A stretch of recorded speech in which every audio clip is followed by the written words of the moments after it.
the ideal listener that I want to target, what topics do they care about, and then how do I tie the media asset, aka the podcast that I'm building, into the business that I'm building. Right. So it's not just me building it for fun, it's me building it to generate leads for the business, et cetera, et cetera. So that's how I started my show. It was really just future-proofing myself, building a media asset that, you know, sort of put my name out there in a format that I enjoyed, that I knew I could do for an extended period of time.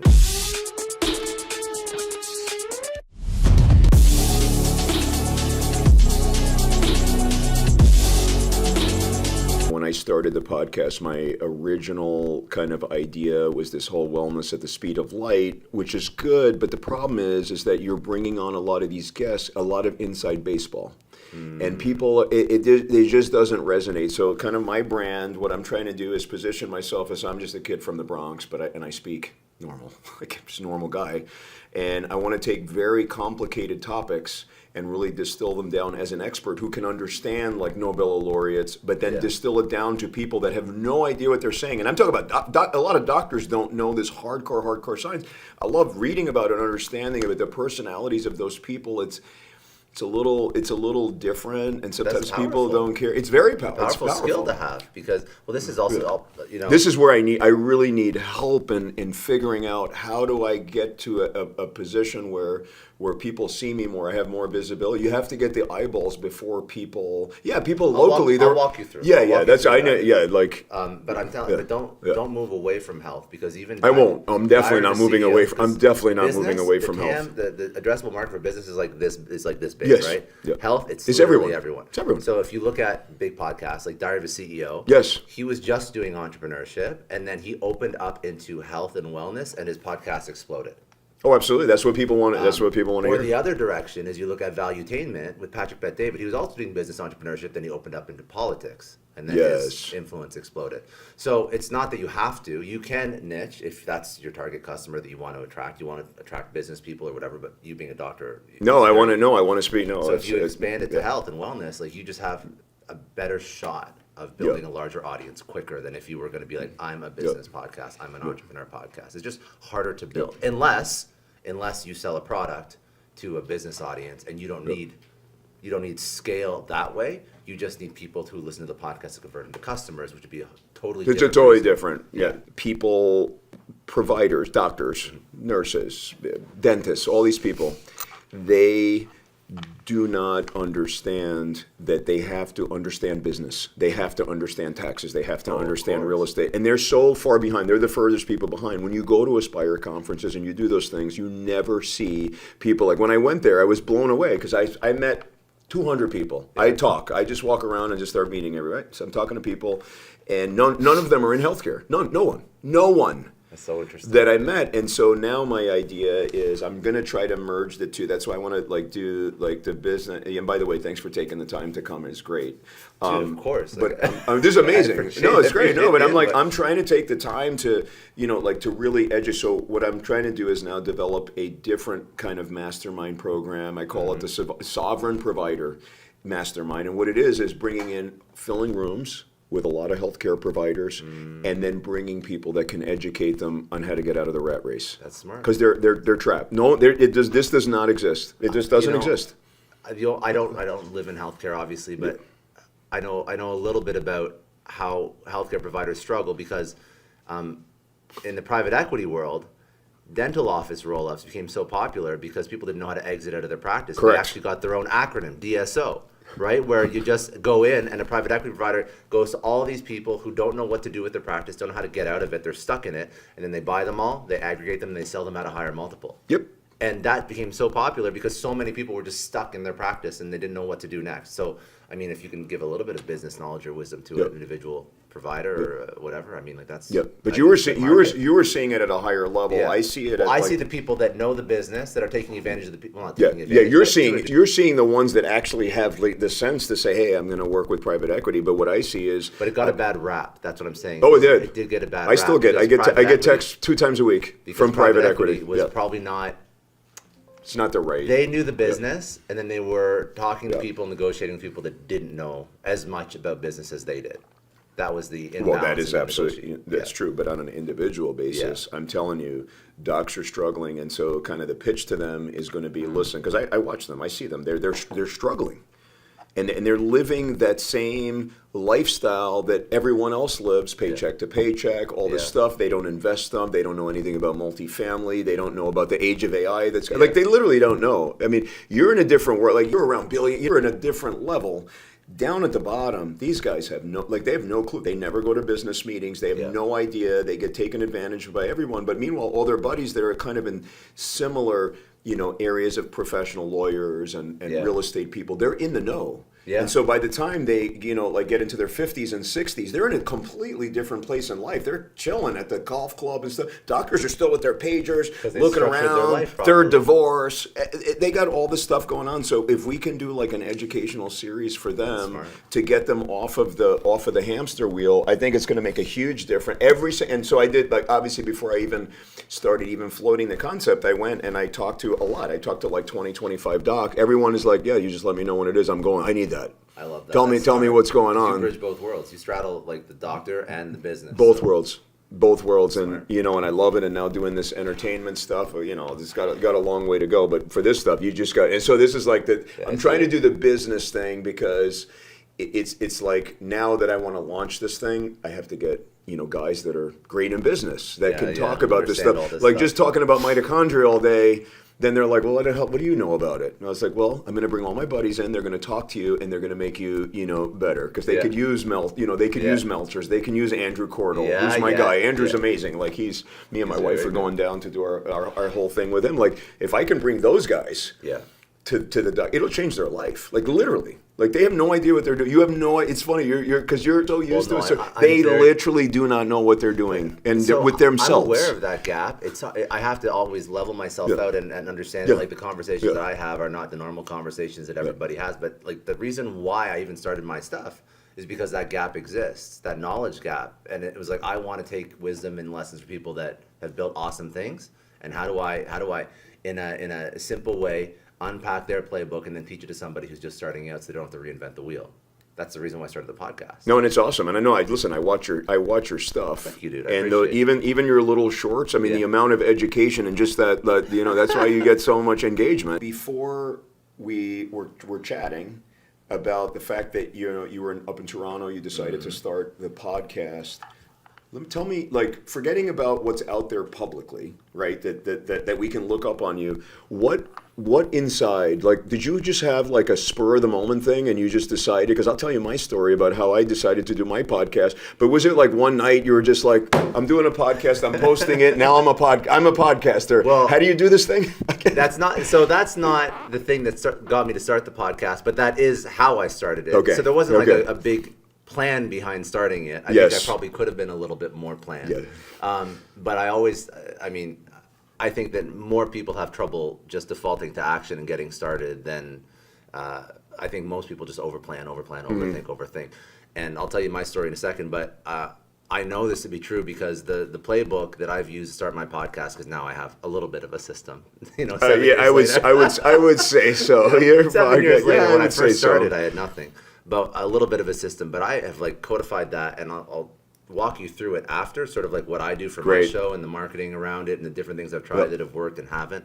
But I've given this playbook and this Excel sheet and this Google Doc to probably about 40 to 50 people. And out of those 40 to 50 people, I think 2 people have actually started a podcast. Having the playbook. Yeah. Because I didn't have anything. I was in my gym, and I'm like, I'm doing a podcast, and I'm posting it. But go I ahead. think that's why in life, I don't know everything that you've accomplished in your career, but that's probably why you've been successful, because you just default to action. Everybody who I know who's been successful, who I've interviewed, they just default to action. They're like, I'm going to figure it out as I go. So it's funny because how you describe starting the podcast, I'm going to start one and I'm going to film it and post it. There was a little bit more thought, but the posting it was like I wasn't overthinking it. I didn't like over edit it. I didn't really know what I was doing with it. So a couple things were happening when I started the podcast. First of all, the company that I was building at the time, that was already going through an acquisition. So I knew that company was going to be acquired. So I had about a year to figure out what I wanted to do after that acquisition. Okay. I was a marketer. So I was studying Gary V's of the world, and I understood how he built an audience, and he used that to spin off additional businesses. So I thought, well, right now nobody knows my name at all, but if more people know my name, then Yes. in the future it's going to be a lot easier to start a business, land a job, do consult, like whatever I wanted to do. But I had no idea what I wanted to do yet. And the other thing that happened, which is a very important thing, is I started dating my current fiance, Gina. And Gina is the co-founder of a company called My Therapist Says, which is an Instagram account. It's a meme account, so humor account on Instagram. They've been building it, so her and her two sisters for about 11 years now.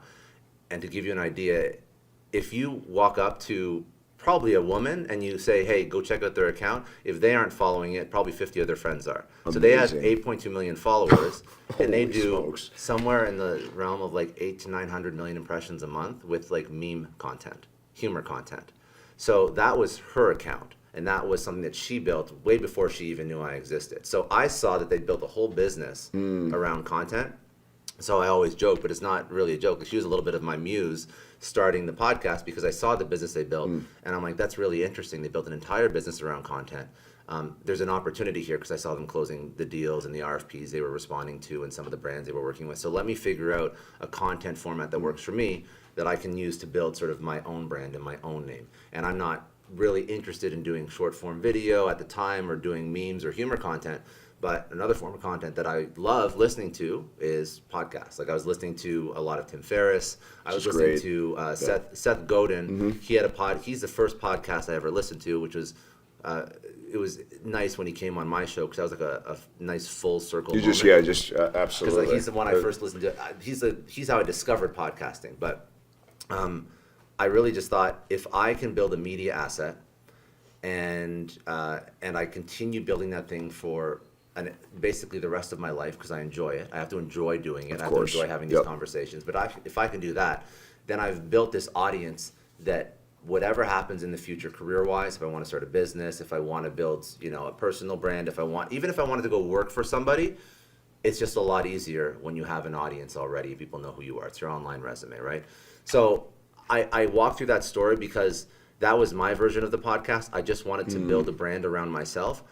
When people ask, how should you start a podcast? I actually think that's not the smartest way to do it. I think you should be a little bit more purposeful in what type of content am I recording? Who's the listener, the ideal listener that I want to target? What topics do they care about? And then how do I tie the media asset, AKA the podcast that I'm building, into the business that I'm building? Right. So it's not just me building it for fun, it's me building it to generate leads for the business, et cetera, et cetera. So that's how I started my show. It was really just future-proofing myself, building a media asset that sort of put my name out there in a format that I enjoyed, that I knew I could do for an extended period of time, and that's really how I got it off the ground. The first episode, we had a 2-bedroom condo in Toronto. So the second bedroom, it was basically like This is the studio. This is the studio. If you go on YouTube, you go to like latest videos, oldest videos, you'll still see these videos.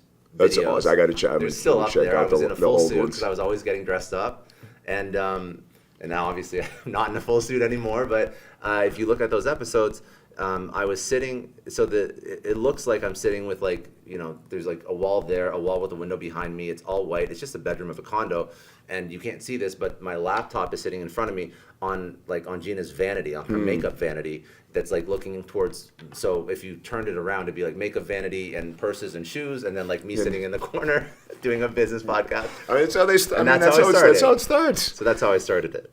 Oh, and I mean, I think that's awesome. I love what you said about, and it is true, and we see that everywhere, but it's really important in business, that time between when you have the idea and when you pull the trigger, and always thinking about decreasing the time. It's the same as decreasing the time between when you wake up and when you start working, or working on yourself, I should say, right? Because you can wake up you can just say, oh, tomorrow I'm going to be motivated. I wake up at 5, and then all of a sudden it's 8. You've done nothing other than scroll on Instagram and screw around doing something else. Meanwhile, in that time, you could have improved your life so dramatically, and before you even go to work, you're ahead of the whole world. So shrinking that time, is that, you want to talk about everything. that as In far as everything. how critical that is? I mean, you interviewed some of the most prominent people in our society.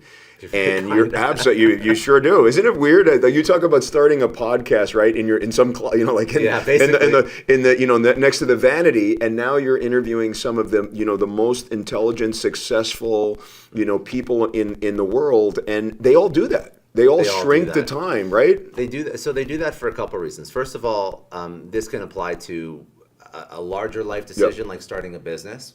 Just ship the product, whatever that is. I mean, there's different versions of this idea, like the lean startup, like minimum viable product, whatever it is.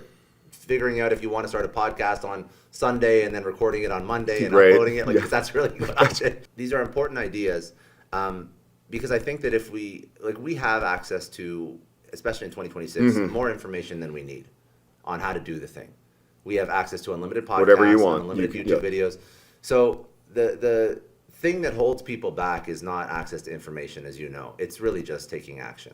And I think that Mel Robbins speaks about this. She speaks about it in a micro context where if you're even thinking about going to the gym, like, don't think about it, just do it. Because if you think more than 3 seconds or whatever her rule NASA is, 5, 4, 3, 2, 1. Exactly. I am dialed into Mel. If you don't take action, then you're never going to do it. You're going to delay. And even the 50 people that I've given sort of this podcast playbook to that still haven't started, that's a perfect example of why you just have to take action immediately. And people don't take action for a variety of reasons. I think it's probably because in their mind they feel like they don't have it all figured out. Yes. Which is a perfectly valid thing to think, because you definitely don't have everything figured out. But you have to understand also that the version, or day one version of the thing that you're doing is never going to be the year 5 or the year 10 anyways. Yes. So it iterates so much from when you start. It doesn't really matter what you have to do. You just have to start. The first version of that thing is going to suck. You're not going to be good at it. And then through reps and iteration, then eventually that thing turns into something that's actually good. And fast forward. And to give you an idea of the reps required, not to scare everybody off. This is not meant to scare everybody off. But I'm going to compound a couple ideas here. For the main podcast, I think we have over 11 or 1,200 episodes up on the main podcast. I've probably launched 3 or 4 other podcasts, many of them that I've killed because I don't like them. I've launched a second podcast that's just a solo podcast, me talking about mindset, business ideas. It's still running, but it's not running at the same level as the main one, Success Story. On YouTube, over my YouTube career, meaning like about 8 years trying to post stuff on YouTube, I probably have 7,000 or 8,000 videos that I've posted. I've done so many different kinds of videos. That is an incredible body of work. So the whole Holy point smokes. is I've hired people to create videos for me. I've done like software walkthroughs, mindset stuff, talked about sales and marketing strategy, done the podcasts and the solo shows. I've done every version of content you can possibly think about. And I've done that because I have to learn what works and what doesn't. And the only way that you're ever going to figure that out and get good at anything is just through doing more and doing more and doing more. And that's something that I see sort of that's a common thread across all creators that I look at. All entrepreneurs as well. I'm talking about it from a creator context in terms of like uploading all these different videos on YouTube. Every entrepreneur that I ever have spoken to, and I've spoken to, I just interviewed Gary Vee, I've interviewed, Mark Randolph, who's a co-founder of Netflix, all these incredible people. None of what they are known for now is how they started. None of what they are known for now is how they started at all. So Gary Vee started with Wine Library TV, which was a YouTube channel focused on reviewing wines, right? I've watched a bunch of those episodes. So it's Mark Randolph did his first version of Netflix was shipping DVDs out, right? Yeah. So all these stories about, this is where the company started, it looked nothing like what it is today. That's a huge signal that they just took action, started something, and figured it out as they went. And I think that's probably one of the most important ideas that people can take away from this podcast, because out of everything that I see tripping people up in starting podcasts, posting content, building a business, it would just be solved through more action and more reps. That's really it at the end of the day. If they just did more activity, they would find a way to figure it out. Because if you do enough activity, if you take enough action, it starts to become impossible to suck, because you have feedback loops built into your life. I love that. It really does. So that's the one thing I want people to take away. I think that we have more information than we need. We have, like I mentioned this before, in 2026, we can research all the things required to do whatever we want to do. I mean, you work with a whole bunch of doctors, dentists, people that own individual practices. All the strategies to scale their practice, delegate, hire and onboard, expand, franchise out. All that stuff is free, available, and they can go learn about it. But people don't. They don't learn about it. They don't hold themselves accountable. Sometimes they need somebody who's in their corner holding them accountable to whatever playbook they choose to deploy. But I think it's really just because we don't trust ourselves to take action, or we overcomplicate it. But I see that to be the biggest thing that trips people up. Yeah, we're waiting for the perfect time, and the saying goes, right? The perfect time is to take action. I mean, action now. It's yesterday. It's just yesterday. It's today. Exactly that. I mean, and they talk about it constantly, and I see that a lot of people have these great ideas that I'm around, and they never can start. They can't start. What do you think is the biggest barrier to people just starting?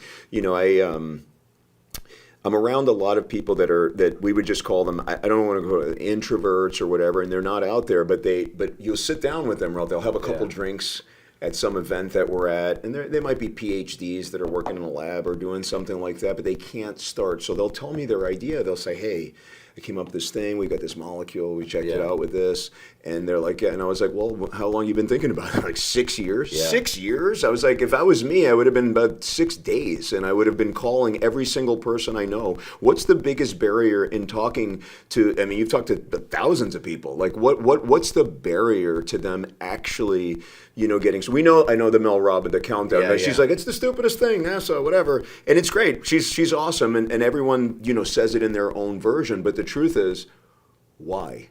Like that's the question. And everyone, has a little bit of a different answer, but why? What is it blocking? Is the voice, are we embarrassed? Are we ashamed? Do we not want to venture into a new area? Like, what do you think is the unifying? It's hard to say that. Obviously, everybody's going to give you a different thing, but what's a what's kind of a unifying deal? I think that it's a little bit of embarrassment that if it doesn't work out, the world's going to judge me. Yes.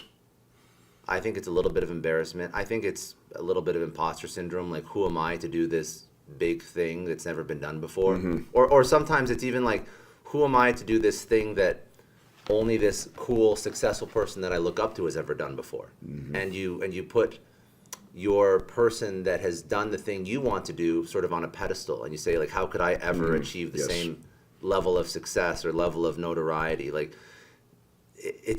I hope people don't think that. I don't think anybody should put anybody on a pedestal, but I think it's a real thing that people do.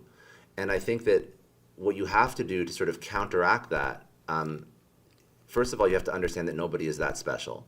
So if somebody else has achieved it, like, truly, you can too. Yes. I genuinely believe that.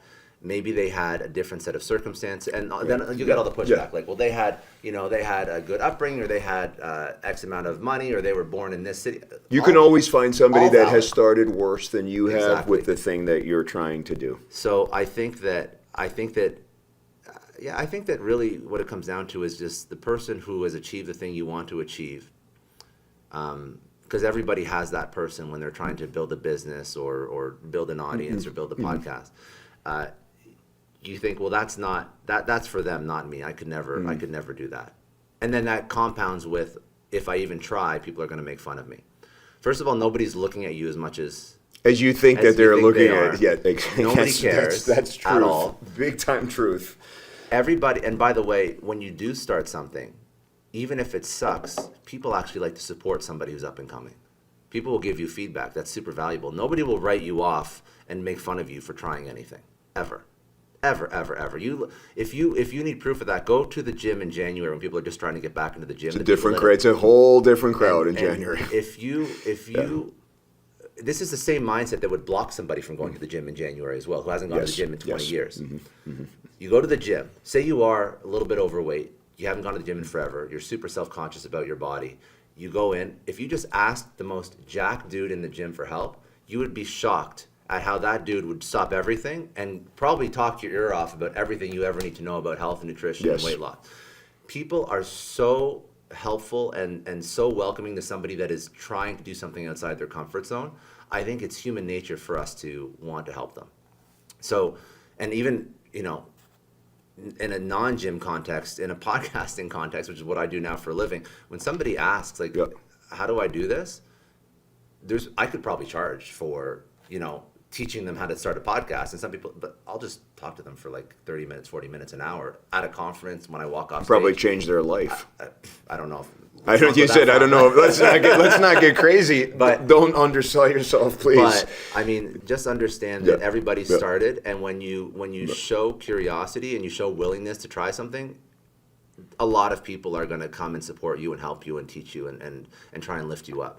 So I'm saying that because I want you to stop thinking, if you're just getting started doing something that you've never done before, oh, I'm going to look stupid. Oh, no one's going to support me. Oh, I'm not meant for this.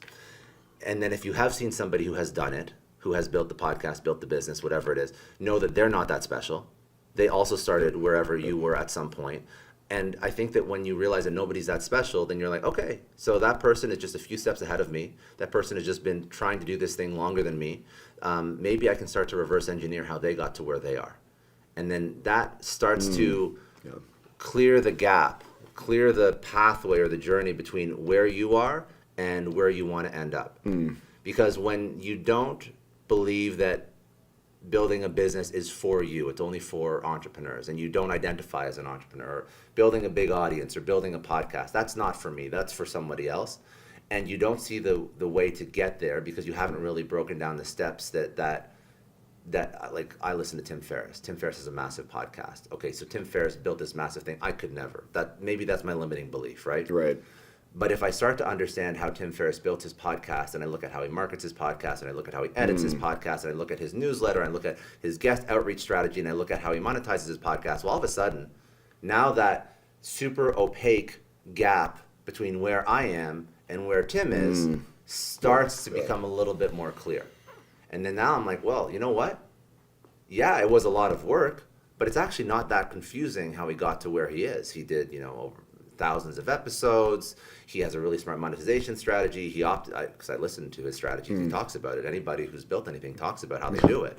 He talks about how he optimizes his the landing pages of his advertisers so they have the best possible conversion. So they do repeat business with him, which drives revenue for the show, which obviously helps him grow the show. Anyways, he does a lot of podcasting stuff that he's learned over, however many years, 10, 11, 15 plus years that he's been podcasting.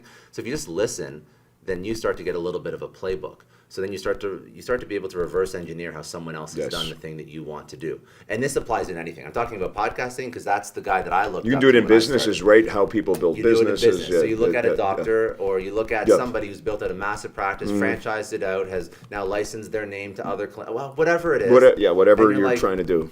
Wow, I'm just getting started, but now I can see the path. I can start to reverse engineer. I can learn all the mechanics of all these different pieces that I will eventually have to know to get to where that doctor is. And I think that when you start to break it down, that starts to remove a little bit of the imposter syndrome that allows you to default to action a little bit easier because now you have this playbook that you can execute against.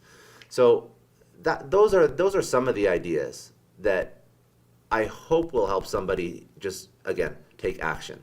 Because it's not taking action that's difficult. It's all the stuff in our own head. It's all of our own limiting beliefs 100%. that is stopping us from taking action, right? And if we start to map out the process to get to where we want to go, if we start to learn a little bit more, then all of a sudden taking action doesn't seem so scary in anything. So I think that's probably what would help people the most. And this is like how I started my show. So I didn't start my show with, I mentioned I kind of just launched it, and I did. But I still had a little bit of an idea about what I was doing, which made launching it that much easier. So maybe if you get to the baseline where you know what you're doing, you know kind of how to grow it, you understand a little bit of editing, understand a little bit of marketing for a show, for example, then all of a sudden launching it is not so scary because you're like, all I got to do is start, and then I'm going to start executing against these ideas that I've learned from people that are way ahead of me. And it may not be like I get it to the same level as Tim Ferriss in 5 years, but if I just keep executing, then I can start to see the growth. Then if I just keep doing it for an extended period of time, I can forecast out where this podcast is going to go. Like, it's not that complicated when you almost logic yourself. You have to help yourself understand exactly how it's going to get to where you want it to. And if you have a playbook, you launch the thing, the playbook that you studied and researched and the ideas that you've accumulated, those start to be validated with your own experimentation of that thing, then you're like, oh, okay, that gives you like a little bit more confidence to do the next thing. Yes. And I think that's how everybody just has to start. That's the easiest way that I know I can get somebody to stop doubting themselves. I mean, there's so much. I mean, literally, there's so much to unpack there. I say, the first one is, and this is really key, and something I had to learn, honestly, even as a surgeon, whatever. We're such, as surgeons, we such a solo mentality, lone wolf mentality. And sometimes we want to break out. We want to do other things. We want to be better in whatever. We want to be better surgeons, better in business. And a lot of times when you have these giants, I just talk like just from a medical standpoint, sometimes you don't want to just approach random people because you're like, oh, they're too big for me. They don't you're a young surgeon. You're like, they don't. Obviously, in your own sphere is one thing, your own mentors. But going outside of that, say there's some famous surgeon in Germany, you don't just pick up the phone and call them because you're like, they're not going to want to help me. But it's the same thing. You mentioned as I transitioned over and was doing a lot of entrepreneurship and business and now doing this media thing, the crazy thing that I've really found, and I wish I could go back and talk to my 20-year-old self and be like, just go ask for help. These guys want to help. In this, like I kind of the circles you run in. I mean, you're just dropping some of the people that you have, and I'm starting to get to meet some of these people. They're the first people to want to give you advice. They literally stop. I'm talking about billionaires. Yeah. They stop. They're like, oh, you need advice? Let's sit down. Let's talk. Because first of all, yes, it's insane. It is wild at how you just take the chance and take the shot and reach out to people. Worst that can happen, they don't answer your DM. 100% of people are obviously not going to get back to you. But even when I started my show, I'm a big fan of taking big shots. I just listen to how other people have built. You got to take your shot. And I'm like, you know what? A lot of people that I respect take big shots. Take big chances. Yes. So I'm going to do it too. Because I trust that they're giving good advice. I have to trust they're giving good advice. So I'm like, let me test this theory out with myself. And if it works, great. If it doesn't, then who cares? What's going to happen? Nothing. So when I first started the podcast, I just found, I already had some skill sets that allowed me to do this. So that would be step one, to like learn and build and sort of start to learn a little bit about sales and marketing, because that can help any business. But I knew how to find people's email addresses, and I knew I could find people that I wanted to interview on the show. So I would find somebody's email address and I would just cold email them. And I did that with probably about 100 like business influencers, however you want to describe. So I had Patrick Bet-David, Grant Cardone, Anthony Scaramucci, Guy Kawasaki, who was like one of the first Apple employees. They all said yes to coming on the show in like the first 6 months, just from me just shooting my shot. And then once they come on the show, then you say, hey, I've had these guests on. This is the type of show that I run. Would you like to, and then obviously that's social proof for like the next guest. And they all had different reasons. And that's taking a big shot. Honestly, that's a big shot. If you're going to go, just go. Just go for it, go for it. And even some of the people that I've had on more recently, like I had Gary Vee on, I had Ryan Serhant on, I mentioned Seth Godin, who it's great. All these people, when I first started out, I for sure emailed them, and they just ignored me. But what happens is, now they know you exist, because most people do read their emails. Most people do check their DMs. I know. And they see your name, and then they check you out, and they're like, oh, he's just starting out. I'm not going to be rude, but I'm not going to answer just yet. We'll see what happens. And then you hit them up, year 2 and year 3, like once a year. You're not really like bugging these people, but they're oh, I remember this guy, because like I see the last DM he sent me. Yeah. So he sent me another DM, and now look at his show now. And then fast forward 5 or 6 or 7 years, you just can't have shame. You just be like, okay, well, I'm going to send another DM, and then finally, like, that's it. And then you get it. Yeah, it's really not that hard. It is not that hard. Most of the people that I know that have built shows, they understand. They understand that if they just take big shots, if they just put in reps, they'll figure it out. The content will become better, because through the process of just doing more, you become a better interviewer. You understand how to edit a show better. I mean, we're all smart people here. We can look at, okay, is the show getting good listener retention? Is the show getting engagement? Are the clips being shared on social media? Like, you start to look for signals. at the end of the day, life is all about pattern recognition. So you can see what works, what doesn't, and you move towards what works, and then you A/B test from there. But at the beginning, when you have no data, it's just like taking big shots.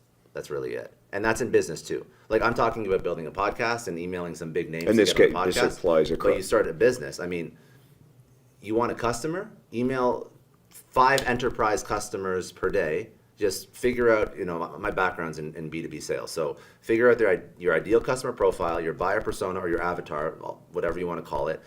You can Google, how do I find contact information for CMO of X company or CTO or CEO of X company?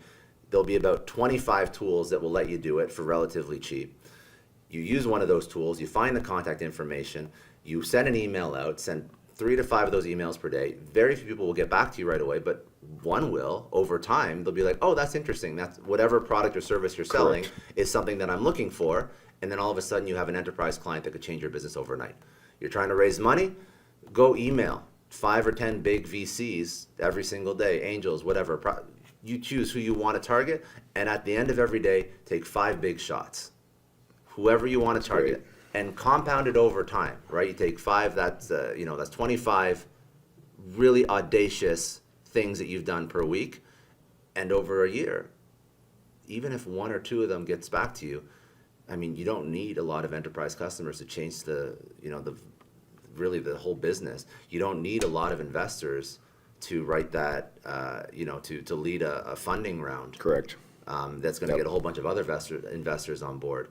So my point is, like, when you take these big shots, you'll be surprised at how fast your life and your business will change.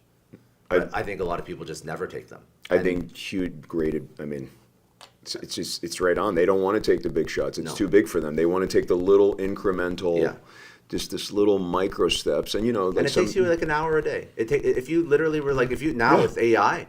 Oh, you can do it instead of you're like 5 or 10. You could do like 500 a day if you want. You could get the agents going, and it's just pretty. It's pretty wild if you out here. You could go. If I'm trying to raise money for a business, okay, I'm trying to grow my business, or I'm trying to get a coffee with a mentor. I don't care whatever the goal is.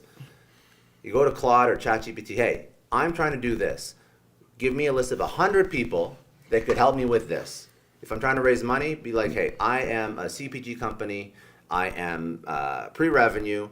List 100 venture capital firms or angels that invest in my type of company, in a CPG, beverage category, for example. And it'll write down 100. And then you'll take that list, and you could sometimes ask it, even though it doesn't do a very good job. You say, hey, can you find email addresses for any of these people? But then you take that list and you put it in something like Apollo or any of these other emails, Rocket Reach, a million different tools that do this. And then you can get 100 emails for like, I'm sure you get 100 emails for like 50 or $100. Like, it's not that expensive to do, considering the fact that these people could be writing you $2 to $5 million checks for your business, right? That's not a lot of money. And then you take those emails and you just send 5 a day. It's same with podcast guests. It's like, and people don't do this. This is what blows my mind. When somebody says, hey, the business isn't working out, I can't raise enough money, I can't get good guests on my podcast. I'm like, okay, fine. Like, how many people did you reach out to? What's your strategy? And they'd be like, well, I hit up like, over the past 6 months, I hit up like 5 VCs. Hit up like 5,000 VCs, bro. Like let's. It's a numbers game. Those are rookie numbers. Like, let's pump those numbers up.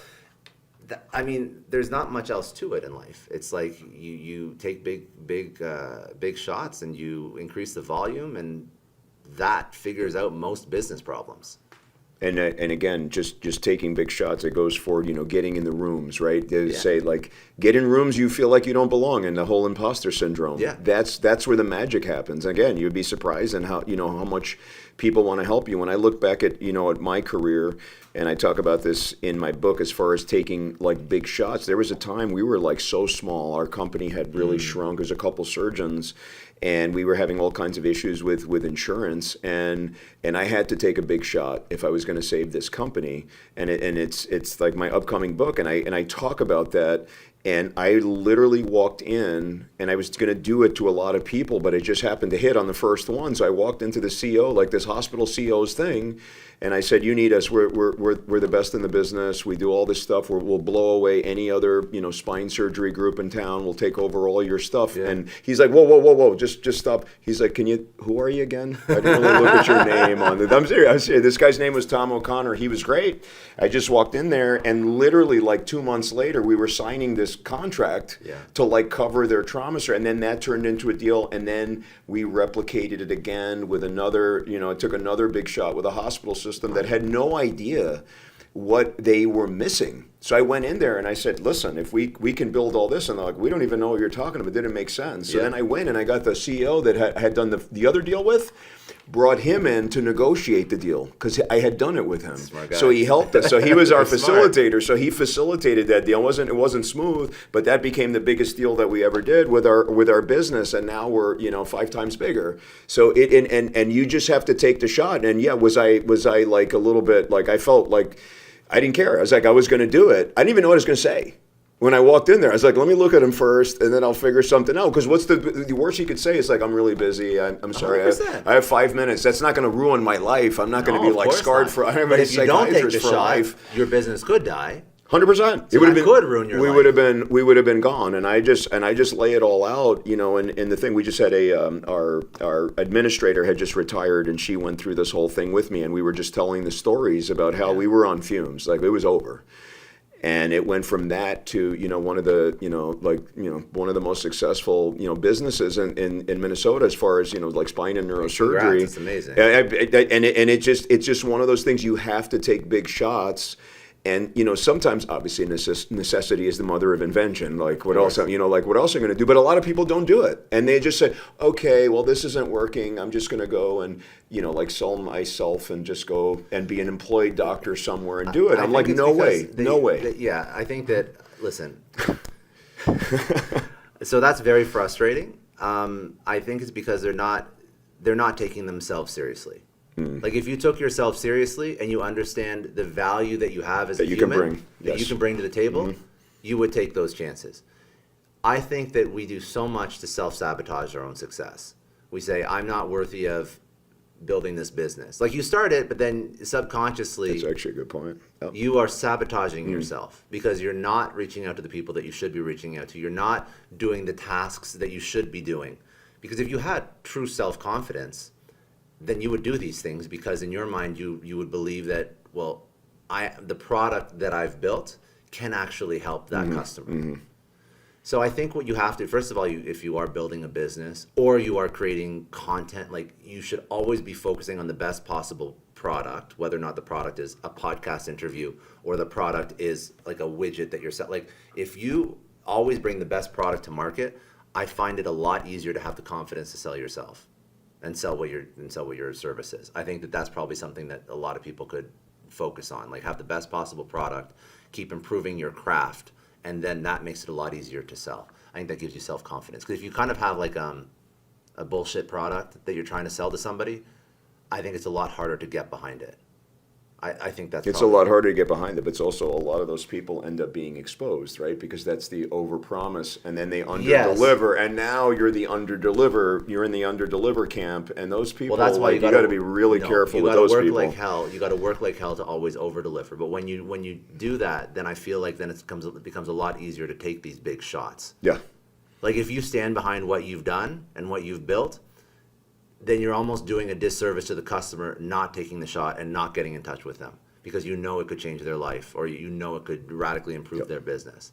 So, yeah, I can't remember what your question was originally, but it's something along the lines of just evolving to action. That's how we go. But all these ideas that were No, it was great. No, you answered it great about like what you need to do and taking the big shots and well, these and are the doing things these that sort of things move the needle on your business or in your life. Like that's really it. So I'm just trying to figure out what are the mental models and frameworks that allow somebody to actually do these things. And I think that a few of the things we touched on, like you have to sort of reverse engineer what someone else has done. You have to first of all enjoy what you're doing so you can stay in the game for an extended period of time. That will also sort of contribute to your success. We talked about sort of self-trust. And if you don't have that because I think self-trust is what allows you to take these big shots that can really move the needle on your business.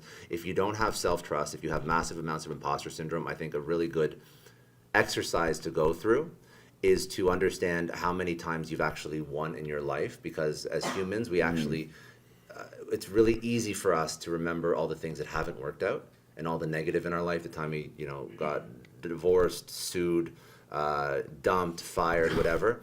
And then if we just sort of keep track of those things, that can really hurt our self-confidence and stop us from doing the next thing. But if we understand in life, the majority of our day is us winning and succeeding at things, we have to sort of keep track of those and use that as proof that we can accomplish the next thing as well. So I think that's also a good exercise if you lack the confidence, or if you have too much imposter syndrome and it's sort of holding you back from really taking the moves and taking the action that you should. But out of all the people that I've interviewed, these ideas are very common. These like all these things that we're speaking about, these are traits that I see in every single successful entrepreneur, every single successful founder. I mean, even people that aren't successful just in business, so athletes, actor, whatever it is, these are the traits that sort of and core principles that guide their life.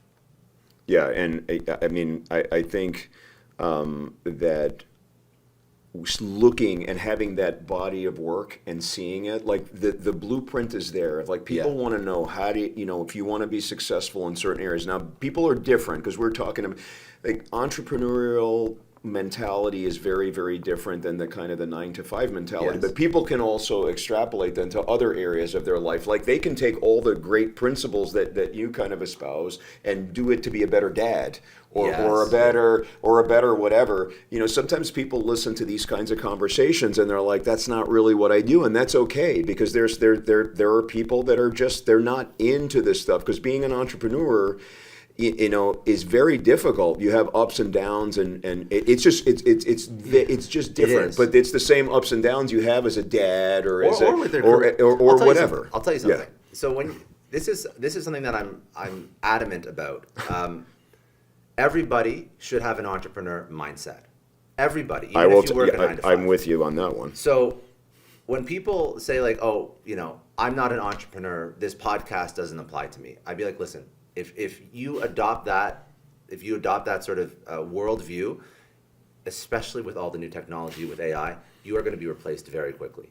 So even the best employees going forward are people that are entrepreneurial, are self-taught, can persevere, can figure out problems, can come up with solutions, can be a little bit disruptive. These are personality traits. Forget about whether or not you have an LLC or you have a W-2. It's like, it doesn't really matter.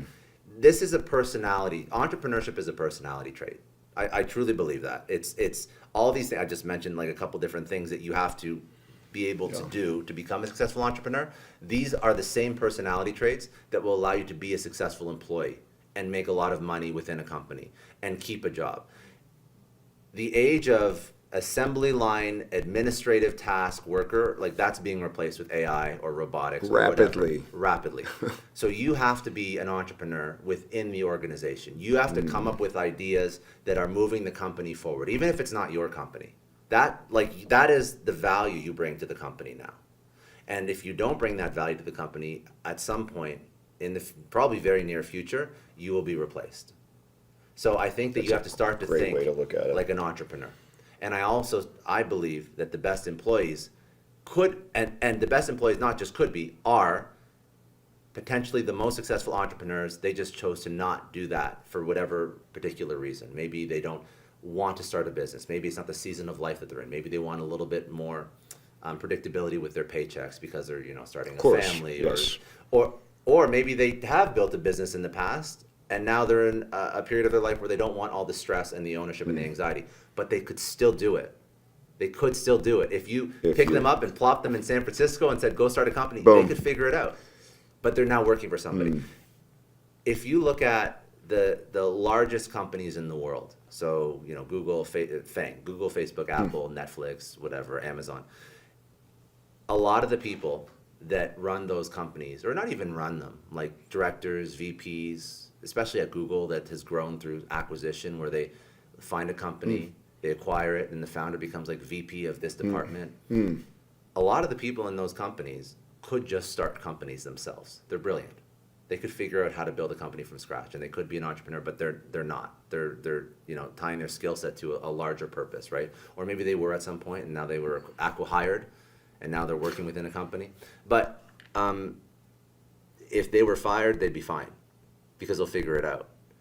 If you are fired and you haven't upskilled yourself and you don't know the basics of sales and marketing, you don't know and don't feel comfortable taking a problem and figuring out a complete solution yourself without any help, like, you're going to be in trouble.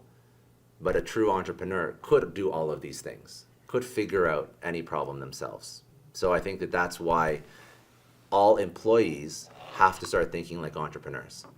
I think that's... And have to approach learning and upskilling like an Yes. entrepreneur would, even if they never open an LLC, ever.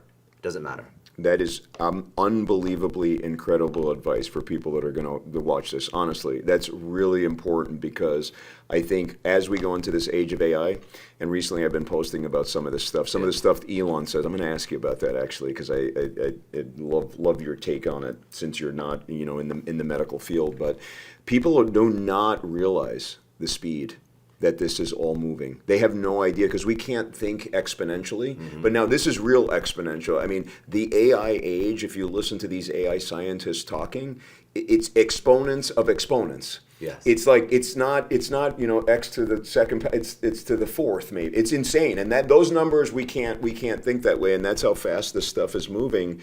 And it's coming fast, and that's why, kind of we were talking earlier about my concern for a lot of people in healthcare, because you get so tied in to what you're doing. You're tied to your page, you're dealing with patients, you're kind of missing the boat. And I feel like a lot of healthcare providers have really fallen behind into what's really going on. Yeah. And I'm really worried, because at certain levels there is going to be, you're not going to be able to be good at what you do if you're not aware of AI and what's happening with robotics and just being an entrepreneur and solving problems. Because otherwise, if you're not solving problems, you're very replaceable, and you have to provide so much value that you can't be replaced. I mean, that's kind of the name of the game. You're going to be, even if you are great at your craft, especially as a practitioner, you are an entrepreneur whether you like it or not. Like, you have to attract clients, you have to retain clients, you have to market your leads.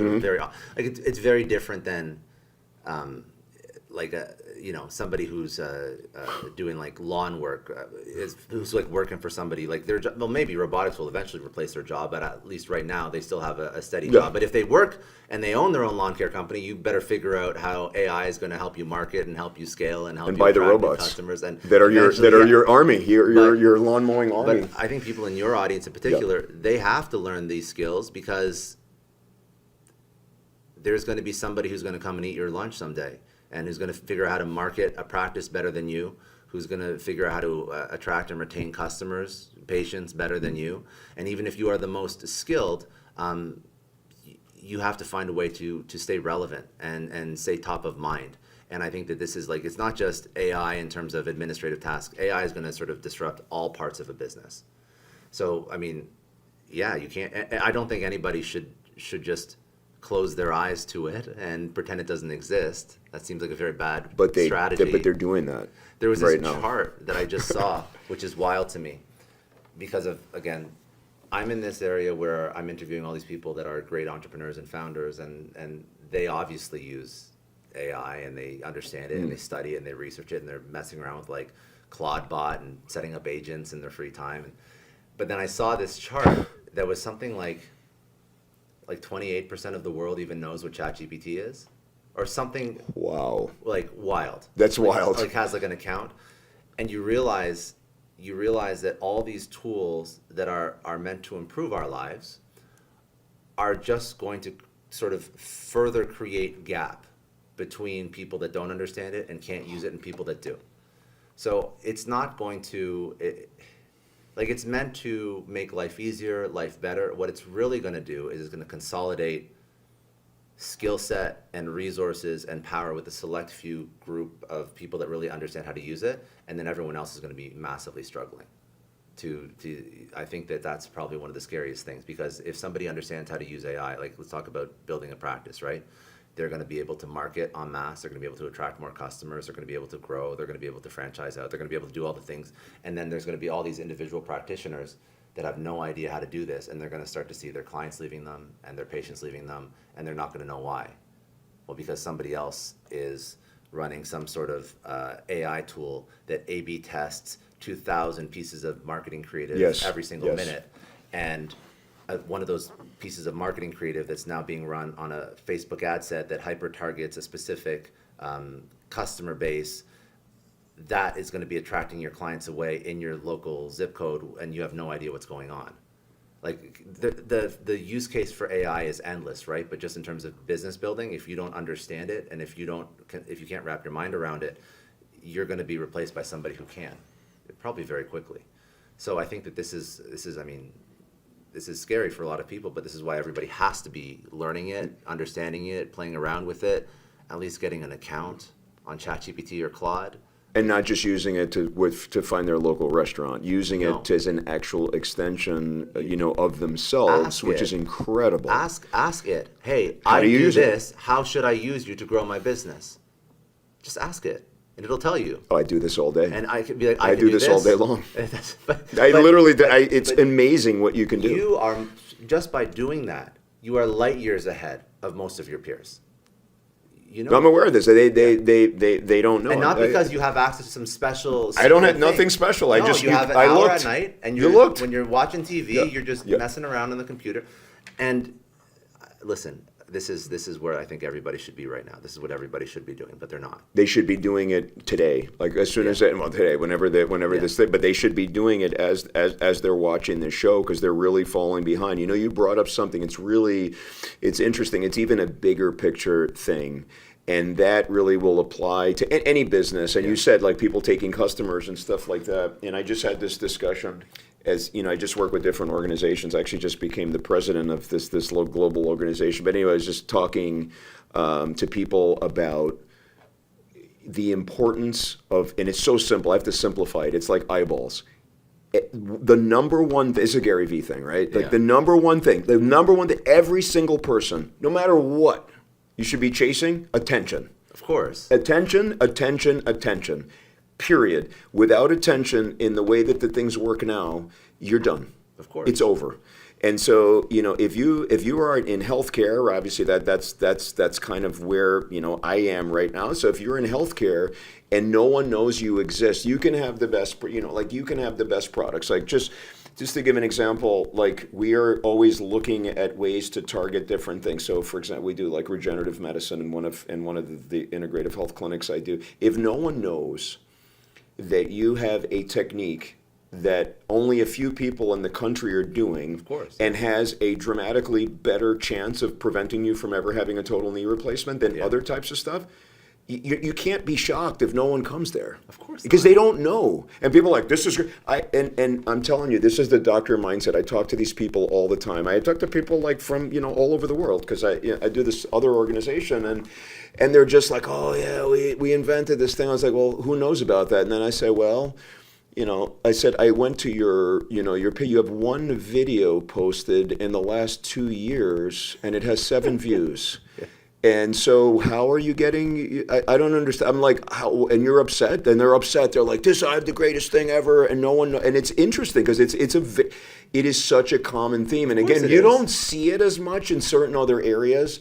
Like people get it. Like attorneys, for example, they know if you don't have the billboards and you don't have this and that. I have like really good attorney friends. Like one of them has like every freaking billboard in Minnesota. It's the craziest thing. But if you're not out there, if you don't have eyeballs, no one's calling. You have a car accident. Why would you call them? What are you gonna do? Were you looking at the yellow pages? Like where are you gonna go? Of course not. But now you like we're talking about AI. I mean, AI can be it could be your marketing agency that now you have access to for free. Like you just go ask AI, hey, this is the product, this is the service, this is who I think my customer is. Write me out a content marketing plan, a social media plan, and link me examples of other types of content that I could recreate for my own business. 1 minute. 1 minute.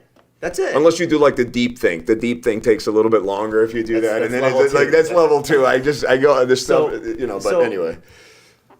I'm not asking you to like become like an AI researcher. You have to be a guru. Yeah, you have to go to Harvard and get a PhD in AI. When I'm telling people that everybody should use an AI, like ask it the basic shit that you're already paying people to tell you. Like if you're a practitioner, you're probably paying a marketing agency to figure out how to market your brand. Okay, so like just ask it that. Ask it, I want to grow my business. How do I do that? I want to expand. I notice that I'm overworked because I can't hire good talent. What am I doing wrong in my hiring of my team? Like these are simple questions, but now it has access to the smartest people on planet Earth aggregating their information on these questions and feeding it to you while you're watching Netflix at night. It is the easiest thing to do. Even with content. So my business is content, right? That's my job. My job is to create great content. I know a lot of content creators that, I mean, they just post stuff and hope it works. They just post and hope it works. So I use AI to analyze, first of all, when I'm creating a piece of content. Okay, so I have this podcast. I have a transcript. What are the few key points that I should put in my intro? What are the few key points that I should pull out and turn into social clips? And what are the hooks for those points? And then I'll try it, and then I'll look at the retention on the actual, because retention is actually the one metric, especially for video content, you should be paying attention to, whether or not you look at it on YouTube or you look at it on Instagram. Retention is key. Yeah, how far it's dropping down until Exactly. the end, because that's going to tell you how many views you're going to get. It's you gonna tell you if You somebody can know likes in the your first content. 10 minutes That's how it. your video is going to do by just looking at the retention So curve. you ask AI, and you're like, help me turn this into something that's worth watching. And then you can also be like, and I do this as well, be like, hey, my clips aren't doing as well on Instagram right now. Can you help me with a new strategy to leverage my Instagram to grow my podcast? And through sort of my marketing, a little bit of my marketing knowledge, but also with AI, I have a strategy on Instagram that helps me grow my show, which is a little bit counterintuitive because I have on Instagram different types of content, and I have sort of like a funnel built into my Instagram account that helps me attract people, get them to know who I am, and then eventually turn them into podcast listeners. And very, very briefly, because you can see it, I have 3 types of content on my Instagram. I have motivational quotes, I have talking head videos of me, and then I have podcast clips of me and my guest. The motivational quotes get between 2 to 5 million views. Sometimes they go crazy, super shareable. I attract new followers through the motivational quotes. People who read motivational quotes and share them on social aren't all podcast listeners, but some are. So I attract people to my profile through motivational quotes. I show them a video of me so they understand who Scott is and maybe they like some of my ideas.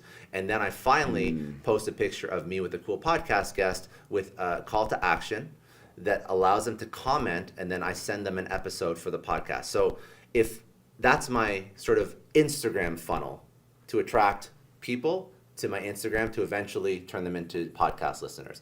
If, for example, I just posted podcast clips, I would not grow my Instagram, and my Instagram would not be as effective at growing the asset that I want to grow, which is my podcast. And I'll have these mini funnels built out across all of my social media. Now, I'm telling you that because it'll actually help you a little bit, but outside of I'm taking mental notes. Outside of that, I'm taking mental notes. this is a strategy that I built out with AI, by researching other creators, by figuring out which type of content is optimized for which type of platform, by paying attention and pattern recognition, and by ultimately understanding, like, I'm gonna use AI to help me accomplish my end goal. Like, because I see what a lot of podcasters do, incorrectly in my opinion, is if they have a podcast, they will just post talking head podcast clips on their Instagram, and they'll post nothing else. Because they're like, well, I have a podcast, I'm gonna use Instagram. They're using it just their whole content I understand the system. rationale. Yeah. But they don't understand how the average Instagram short form content viewer does not automatically turn into an average long form podcast listener. So somebody who's scrolling on Instagram, while they're in the bathroom, their behavior is wildly different than somebody who sits down for 2 hours and listens to us chat. So if you just post podcast content, especially because now there's so much podcast content out there, the talking head sort of like, you asked me what, there's so much of that out there that it's white noise. You'll skip through that. But that means that if I post podcast content, I'm not growing my channel, which means that new people aren't discovering me who could actually like long form content.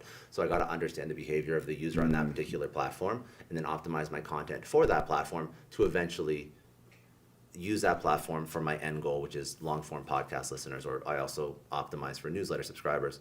But my point is, that marketing strategy was me and like Claude and ChatGPT sitting at home at night, figuring out exactly how to leverage things to improve the growth of my show. And I've done that I just mentioned Instagram, but I've done that with thumbnails, show notes, emails to send out to potential guests. I've done it with everything. Like, I use AI now as my, I have a CMO, but I also use it as a CMO to A/B test new ideas to build my business, and my business is content. My business is the podcast. That's what I do. So I'm saying use it as this like thought partner for whatever business you're building, and just pressure test your own assumptions and belief systems and ideas, and just ask it, is this smart? Is this working? Should I keep doing this? Should I change something up? Should I A/B test?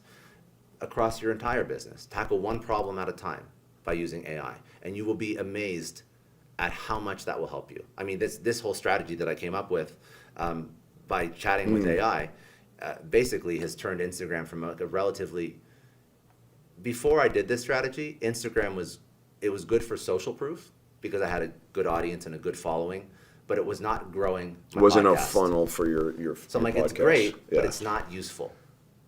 So now it's turned useful.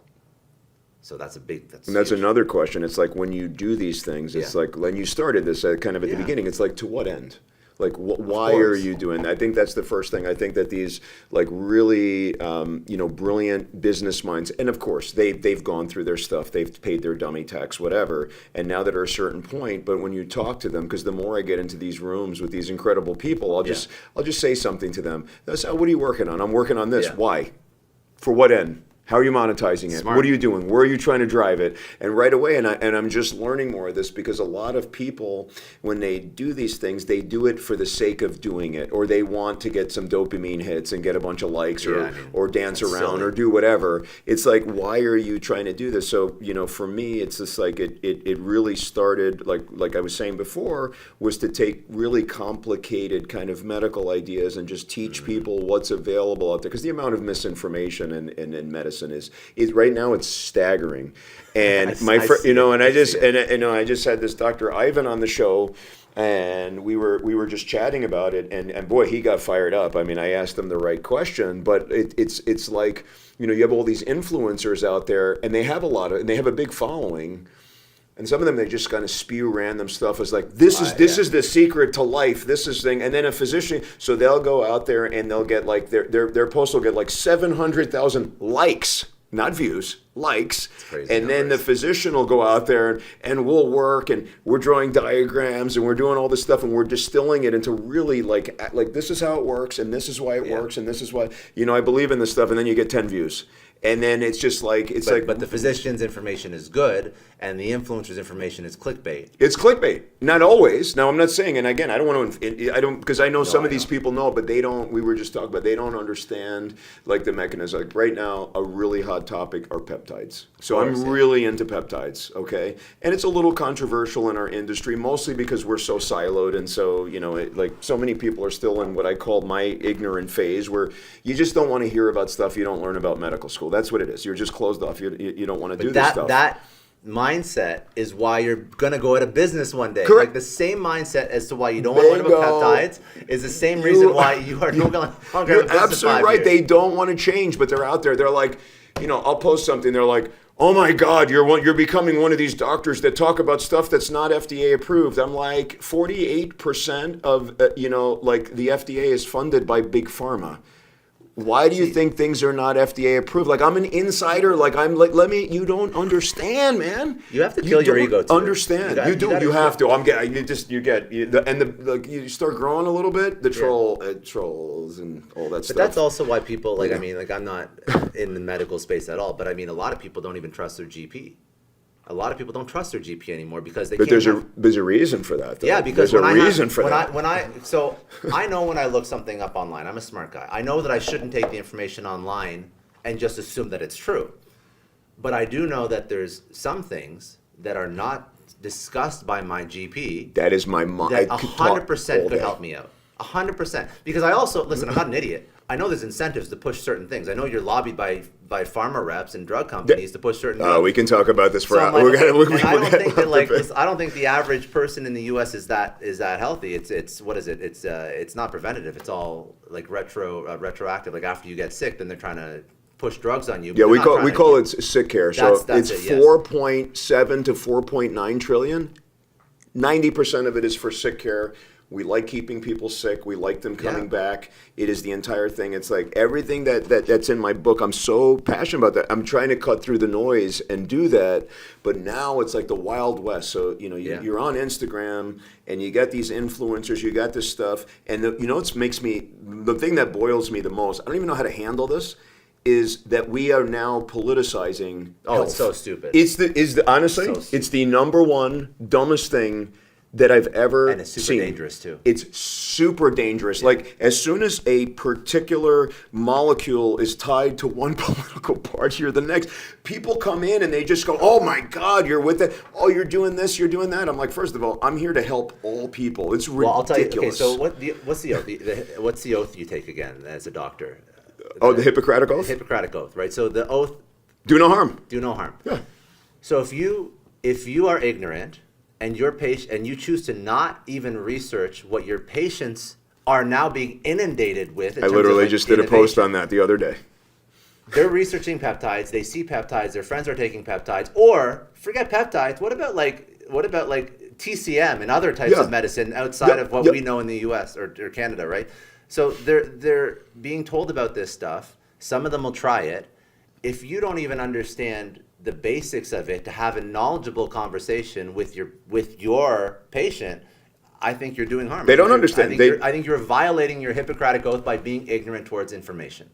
Because how can you ever have a good conversation? How can you not do harm if you don't even have the information to advise somebody properly? They don't. They don't have the information, and it's the most frustrating thing. And so, like, my call to action for those guys is like, listen, you want to, okay, if you only want to do stuff that's, first of all, physicians have been doing non-FDA approved forever. Oh, yeah. I mean, off-label is... Off-label, that's one of the reasons to get a medical license. Yeah. You go off-label. That's why we call it the practice of medicine. Now, there's some people that are great at it and some people not so good. So certainly find the great doctors that are doing things that are safe and making sure they're managing it right and understand the thing. And that's up to the patient. You have to, you can't just turn over your whole life to people. You need to, for God's sake, be the CEO of your own health, which is kind of, like my mantra. But going backwards, if you're not going to do that, if you're not comfortable or you're afraid of everything, some of these guys are so afraid to go outside the box because we're siloed. We're taught that. We're like, oh my God, you didn't learn that at Columbia. I don't understand why you're doing it.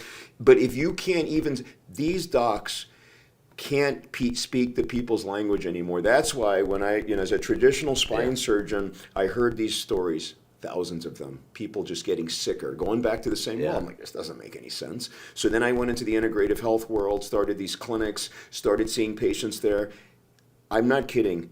I would say 90% of the clinic visits in the integrative health clinic, the first 10 minutes is how they've not been heard in their traditional medical system. They're like, no one knows what they're talking about. They're like, I have this disease, and I was told, oh, that's not a real thing.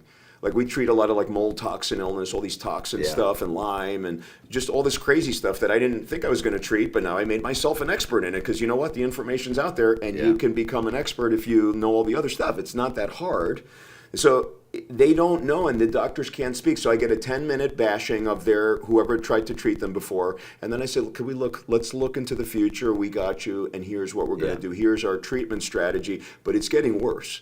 But not only is it getting worse, but now, because of the way social is, and I just watched this like really carefully. There's guys like Dr. Ivan that I had on the show. He doesn't he doesn't care. Like, he just says whatever.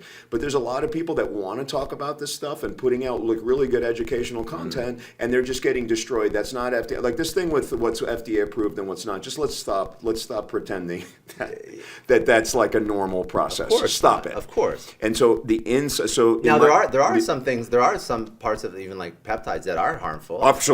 And there's some things that are super beneficial. But that's why you have to go. That's why you need an expert to guide you. You know, these guys, it's the Wild West. If you don't know about it, you know what they're going to do? They're going to go and just do crazy stuff. They're going to be all these influencers. Oh, you do this stack, the Wolverine stack, the other stack. I'm like, I'm glad that you can read about all this stuff, but guys, where did you learn pharmacology?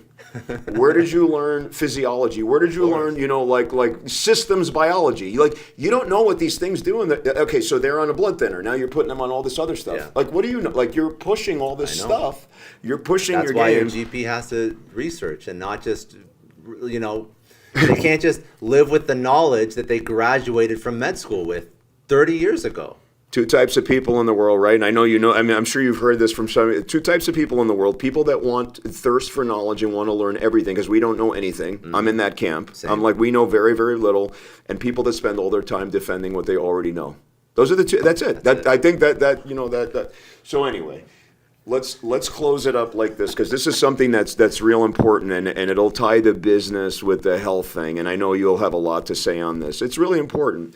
So what I see, we can talk all day, go for it, do all this stuff, wake up early, shrink the time and do all these things. But even in the like when people are fairly successful business owners, or they have money, or they have the stuff that people want, right? People look and they say, oh, that guy has a nice, I want that. But the average American, even people that are more in the more upper echelon, are not well overall metabolically. If we look at the numbers, it's probably less than 15% of people have metabolic health across the board. It's very small. I mean, these are like real studies that are done across large population segments. And so, do you see, I mean, what do you see? Do you see that there are people that, yeah, they've become really successful and they're doing great, but they let their health kind of get out of control, and that, because if your health is, if you're not well, $1 billion, $10 billion, $1 trillion. You could have literally $1 trillion. You could say you own you're in charge. That's it. It's all yours. What are you going to do with that? You feel sick. Think about when you have a flu. Of course. Do you care about your podcast when you have a flu? Zero. Not at all. Not at all. So what do you see there? But I will say that there are some of, I mean, in that group, some of them are the biggest biohackers, and they do everything. And those are like my patients that come and see. They're great. I mean, they're great people. But there are that subset. You look at them, and maybe you're interviewing them. And again, I don't know all the people you've interviewed, but sometimes I've had people, and they're very successful. I meet them somewhere, and I'm like, what is, like, why? Well, I'll tell you what happens. Yeah. So this is something I like to talk about a lot. I think that there's sort of 5 buckets in life. So you have your business success, you have your mental and physical health, you have so mental health, physical health, relationship health. And then, like, you can add spirituality into that too. Like, things that I think everybody should have some sort of practice daily to level up across these 5 buckets. And when I say spirituality, I mean, it could be meditation, it could be journaling, it could be religion, doesn't matter to me. I think that we have been sold a lie about entrepreneurship and business building, that we can only succeed at that, and everything else kind of has to take a back seat. And what I actually think is going on when we only focus on making money or building a business and everything else kind of goes to shit is we are doing a whole bunch of stuff that actually doesn't move the needle in our business but makes us feel busy. I think that the best entrepreneurs, the ones that I look up to, who have built huge companies, they have found a way to spend so many hours on their business, and even if when they're first starting it's a little bit imbalanced, they eventually find a way to bring their business back in balance with the other buckets of their life, and one of those is being health. I think that what we end up doing is we get so worried about success and making money that we just ignore the other things, or we say they're not important, or we say we'll take care of those things later, one of them being our health. The other thing that I see people ignore is relationships a lot. So whether or not it's I'm overweight and now I'm successful, or I'm 3 marriages deep and now I'm successful. Like, I see those two things quite often. I believe it's just I believe it's because we don't delegate, we don't focus on what actually moves the needle, and we're almost afraid. We're almost afraid to say that we're not as good entrepreneurs as we think we are. Because if we were great entrepreneurs, then I think we could have balance across all of those things. And one example in a story that I like to tell is about Mark Randolph, who's a co-founder of Netflix, who every Tuesday at 5 o'clock, shut off from Netflix, turned off his phone, and would go on date night with his wife. And that was a practice. And he did that purposefully so he could maintain a great relationship, and obviously loving relationship with his wife as he built Netflix. And people tell me that they don't have time to date and don't have time to build relationships or don't have time for their family, when the person who built one of the largest companies in the world had time to do it. So I think that we just have a hard time. I think we have a hard time with priorities. And I think that if we were really honest with ourselves, we'd realize that all the extra hours we do, we pour into the business, doing all of these kind of like slightly important but not that important things that we could probably delegate, we should become better entrepreneurs, learn to delegate those things, and then block off time for health, wellness, eating right, relationships, all these other buckets in our life. And I think we'd be much more balanced and happy. And then I think that we wouldn't wake up at 55, 60 and be like, what has my life turned into? All I have is money. So I think that's something that I see. I mean, it's tough because you see people that are wildly successful that have not paid attention to anything else in their life except money. Those are not the people that I look up to. And we shouldn't, because you have nothing. Without it, you have nothing. So I think that the people that I get yeah. sort of front row access to some of the greatest people on earth. The people that I actually look up to, that I not just have built a big company, but have built a big company, and then they have great relationships, and their kids love them, and their spouse loves them, and they're in good shape, and they're living a life that I'd be like, that's what I want. You have the money plus everything else. And the people that only have money, I don't think they're truly happy. No.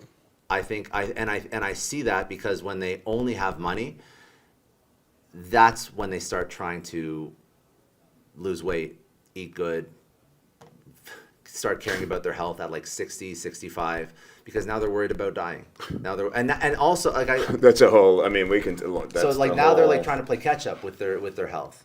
Or they're trying to play catch up with the relationships. They've screwed over relationships with all these different people that love them, and now they're looking for love at like 55, 60, and they don't know how to find it anymore because they fucked up and they didn't pay attention and didn't nurture their relationships while they were in build mode. And I see that often, and it's just it's sad. But I mean, if the lesson that you can take away from this is, if you are ambitious, if you are entrepreneurial, like just don't do that and let everything else in your life fall apart. Because I see what's on the other side of that. And yeah, you may look great and you may have like a Forbes piece talking about your 9-figure exit.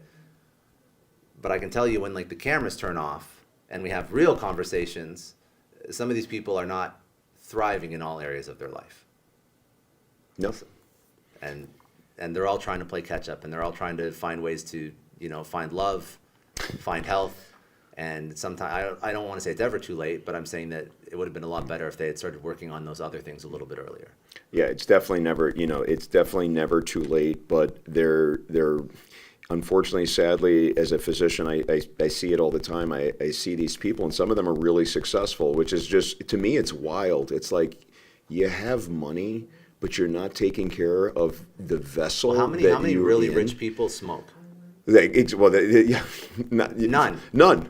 Because they want to live long. Yeah, exactly. But they don't think about that for the first 30 years of their career, and they're eating like shit. And then all of a sudden, they wake up one day and they have money and nothing else. And they're sick. And I see all these people. And the thing that is even more frustrating to me, and listen, obviously, I'm talking about billionaires and some of these other people. But I'm just saying, like, just successful executives, people that do really well. They have these beautiful homes. They do all this other stuff. But yet, at the same time, when you have conversations with them about their health, they're kind of like, let me just do a little bit. I'll just worry about that another time. I'll worry about that later. The problem is there are points. I've seen people get to a point so bad their mental health is wrecked. Oh yeah, their physical health is wrecked. Their knees are bad right now. They need knee replacements or stem cells. Think about stem cells, guys. Before getting that knee replacement. But then they need all these other things. And you're absolutely right. It's that retirement syndrome, right? I'll do it when. Yeah. When I get to this thing. So now I'm going to go. So then you see all the people, they're 82, and then you ask them, they're like, what do they say? I wish I had retired at 50 and taken that Alaska cruise. They're like, I can't even walk. I can't even get from my room to the deck. It's always easier to maintain. It's always easier to maintain than to start from scratch at whatever age you're at. In anything in life. So listen, I'll end it with this. This has been, first of all, fantastic. I thank so much for taking the time. I'm not the usual kind of person that you hang out with and whatever. About, I'm like I'm like the only guy without a yacht. I'm just kidding. I'm just kidding. You spend enough time in Miami, you'll accidentally get a yacht. I'll accidentally get a yacht. Yeah, I'll be on yours. It won't be mine. But in the last chapter of my book, and we'll just finish up there. And this is one of my favorite things. And some people are like, oh, that sounds corny. I don't care. But it's this taking care of yourself. Self-care is one of the things I preach about all the time. I'm like so into it. And it really bothers me when people don't. Obviously, you take care of yourself. And I'm sure. I'm obsessed about You're my obsessed. health. I know. And you talk about it. And I'm sure that, when people ask you for advice, you say, obviously, take care of yourself. So last chapter in my book, instead of the blue zones, I just wrote this concept, the me and you zones, right? It's not the you and me, it's me and you zones. And that goes like this. I have to take care of me. This is my advice I'm giving so that I can take care of you. Oh, I love Think that. about how communities would be. Just communities. Forget about like the larger, broader scope. If we had all these communities where people literally took care of themselves, they felt good, they were clear, they can have conversations like this where we can vibe and be like dialed in. We're not like so tired and thinking, oh my God, I can't function right now. That kind of stuff. Now you're feeling good. Now you're taking care of your family. You're taking care of your neighbor. You're taking care of your business. You're doing stuff. Think about how the world would be. I think right now we have a bunch of people that are in dysfunction. They don't feel well. One more very quick thought about health. We always think about health in terms of like we're going to the gym or dieting or eating right for us. It's about all the people around you, because if you are sick, then they have to spend money. They have to spend time taking care of you. If you have no health left, then you are putting a burden on everybody around you who loves you to sort of step up. So I think it's very selfish not to take care of yourself. Me and you zones. That's it. I love this idea. I've never heard it said like that. It's not corny. It's memorable, not corny. It's I memorable. always, listen, I But say this what is it. So you let your health go to shit. Yeah, 100%. Then everybody else in your life is stepping up. It's costing them. It's not a nice Not to thing mention, do. it's stressing the system. Do you know how stressed the healthcare system is in America? It's just like this I have no big, doubt. this big loop. Yeah. So guys, listen, take care of take care of yourselves, and then you're going to make the world a better place. I think a lot of crime, a lot of just the bad stuff that we're seeing right now, a lot of family dysfunction, a lot of all these things, because people don't feel well. It's that processed foods. It's all those toxins that you're around. Yeah. It's your lifestyles. You're not sleeping. You're just, people are messes. You're on, listen. Medical bankruptcy forcing you to make bad life decisions because I could do it. I have no doubt. We could do shows have no on doubt. insurance company. You say, like, I did this post that did really well, and I just said the peer review process what they're doing to the American. Right now, we're in a mess. But imagine if you ate well, you went to the gym, you lifted heavy, you focused on your VO2 max, like all these different things, and you didn't stress out the system. You didn't, hopefully, God forbid, have to use insurance as much as we do. Changes everything.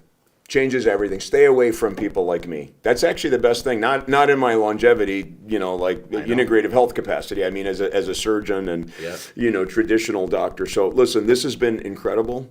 Thank you. Thanks for coming on the show. Obviously, I just watch your stuff. I always learn a lot. Just even from the little. I mean, obviously your podcast is amazing, but even from the little nuggets. So everyone should obviously follow you. And go there. Is there any way you want to just let people know where to find you and where to go? Yeah, the podcast that I run is called Success Story. I do a lot of this stuff as well, and then my socials all at Scott D. Clary if you want to find me. All right, find this man. Thanks for watching another episode of Business at the Speed of Light. This has been incredible. What an incredible guy. We'll see you guys next time.